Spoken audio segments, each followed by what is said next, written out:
Friends, in this pitch, I want to encourage you to read one of the great books in the philosophy of science, The Structure of Scientific Revolutions by Thomas Kuhn.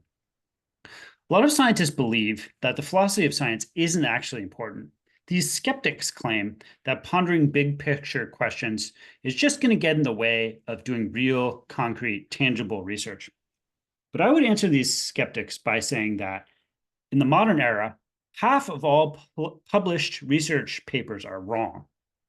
There are whole fields that are imploding because of the replication crises. So if you want to avoid wasting your career by going into an area of research that doesn't actually work, you should absolutely think about big picture philosophical questions. One of the first ideas in Kuhn's book is the concept of normal science. This is the basic situation of scientific inquiry. People are running experiments, taking measurements, and making theoretical calculations. Now, normal science might not sound very glamorous, but for Kuhn, when people are able to do normal science, this is actually the ideal situation.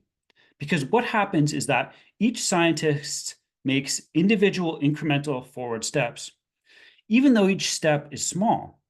Because there are thousands of researchers across the world, the field as a whole can make rapid progress. So normal science is an excellent situation to be in. Unfortunately, a field cannot just stand up and say, hey guys, let's do some normal science. It requires some really deep intellectual foundations.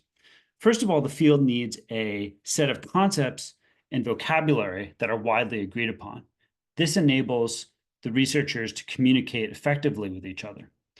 But even more than that, it requires a shared commitment to a set of scientific questions and a common methodology for evaluating answers to those questions.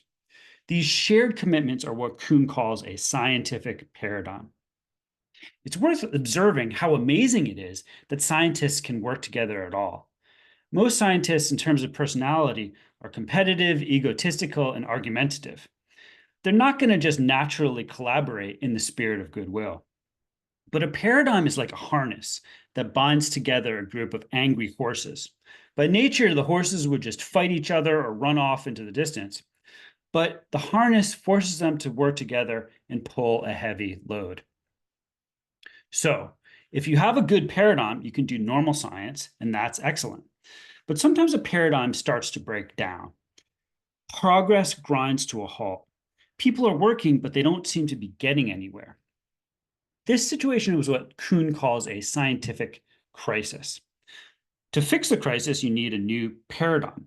But switching to a new paradigm is very painful and contentious because the paradigm itself is what enables people to evaluate scientific ideas.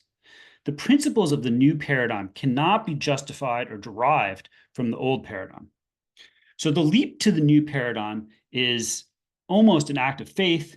The new researchers are saying, look, the old ways of doing science aren't working anymore. Let's try this new approach and see if it works.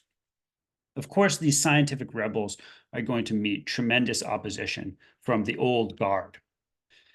I hope this introduction to the ideas of Thomas Kuhn piqued your interest. Let me leave you with one final note. In addition to being intellectually deep, The Structure of Scientific Revolutions is incredibly well written.